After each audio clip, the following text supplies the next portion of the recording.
Right now, as you listen to this, a voice inside your head is whispering something dangerous. It is telling you that you are different, that your thoughts run deeper, that your pain hits harder, that you see things others simply cannot see.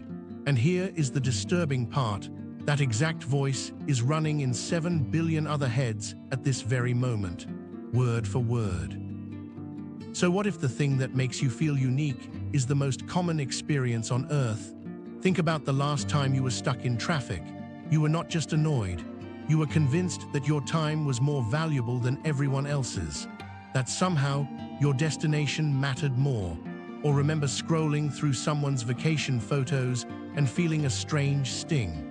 Not jealousy exactly. More like confusion, because deep down your brain could not understand why their life looked better than yours. You deserved that view, that sunset, that moment. And then there is the way you hear about a tragedy on the news. You feel something, but within seconds, your mind calculates the distance between you and the event, reassuring you that you are safe, that it could never happen to you. And there is a reason for this, a very specific one. You have heard of narcissism before. It is the Instagram influencer obsessed with selfies, the toxic ex who made everything about themselves, the politician who cannot stop saying their own name. We have turned it into a diagnosis, a label for broken people. But here is what you probably have not heard. Narcissism is not binary. It is not something you either have or do not have. Psychologist W. Keith Campbell has spent decades studying what he calls the narcissism spectrum. Every human falls somewhere on this line, every single one. You are not either a narcissist or a saint. You exist somewhere in between, sliding up and down depending on the day, the situation, and what is at stake. But this is only the surface. In the 1970s, a psychoanalyst named Heinz Kohut proposed something radical. He argued that healthy narcissism is not just normal, it is necessary.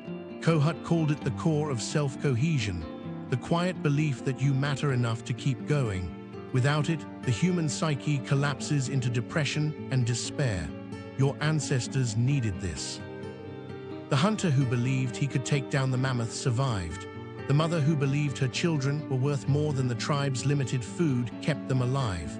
This was not arrogance. It was evolutionary armor, a delusion baked into your DNA because the alternative was giving up. The problem is that this ancient code was written for small tribes of 100 people, maybe 200. Your brain evolved to feel special among a few dozen faces. Now it is trying to feel special among billions, and that is where the system breaks. But here is what nobody tells you. Your brain runs on something researchers call narcissistic supply. It is the fuel of validation, the tiny hits of confirmation that you matter. For most of human history, this supply came from real relationships. Eye contact, spoken words, physical presence. Your nervous system knew how to process it, but then we built machines that deliver unlimited supply 24 hours a day from strangers you will never meet. Every like is a microdose. Every comment is a hit. Every follow is a promise that you are being seen.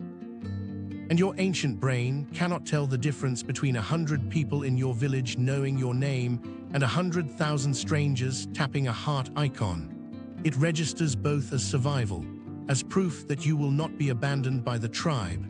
So you keep chasing, not because you are vain, not because you are broken, but because your biology is responding exactly as it was designed to. The machine is working perfectly. It just was never built for this world. Here is where this gets uncomfortable. You clicked on this video because the title suggested something was hidden inside you, something you might not have seen. And the moment you clicked, your brain did exactly what we just described. It whispered that you were different, that you were self-aware enough to watch something like this, that other people might be narcissists, but you were here to understand yourself, to grow, to be better. That feeling of being the exception, that is the narcissism. It happened in the first 3 seconds, and you did not even notice. So the question is not whether this voice lives inside you. The question is this: now that you have heard it, can you ever unhear it? The ancient Greeks told the story of Narcissus, who fell in love with his own reflection and drowned. We turned it into a warning about vanity, but maybe they got the lesson wrong. Maybe the tragedy was not that Narcissus loved himself too much. Maybe it was that he did not recognize the face staring back. You are looking in the mirror right now. The only question left is whether you see yourself, or the story you have been telling about yourself. The most universal human experience is believing you are the exception.